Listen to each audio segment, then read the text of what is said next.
Vibing Wit, Chris and Zinergy presents Disconnected, a love story in the digital age. Lisa sat on the couch, scrolling through her phone, barely noticing the presence of her boyfriend, Marcus, who sat on the other end, his eyes glued to his laptop. The only sounds in the apartment were the occasional ding of notifications and the soft hum of the refrigerator. It hadn't always been like this. They used to talk for hours, laugh over dinner, and call each other just to hear the other's voice. Now, most of their communication happened through quick texts. Can you grab milk? I'll be late. Good night. Simple, convenient, efficient, but empty. Lisa sighed and looked at Marcus. He seemed so close, yet so far. She wanted to talk, to reconnect, but she was exhausted.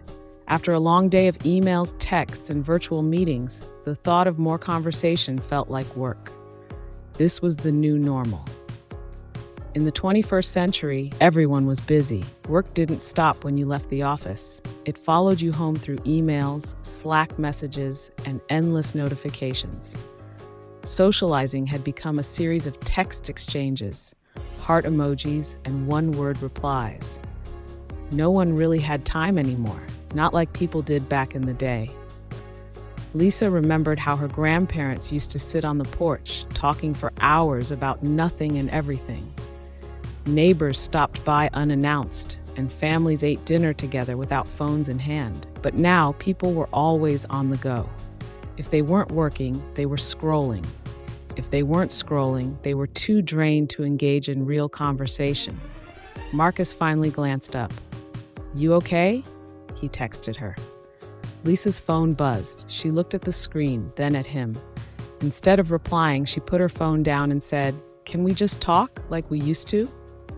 Marcus hesitated, then closed his laptop. "Yeah," he said, his voice unfamiliar from how little he used it these days. For the first time in weeks, they spoke, not through texts, not through emojis, but through real words. And in that moment, they remembered what it felt like to truly connect. Maybe the world had changed, but they didn't have to lose themselves. Always stay connected and remember each other somehow.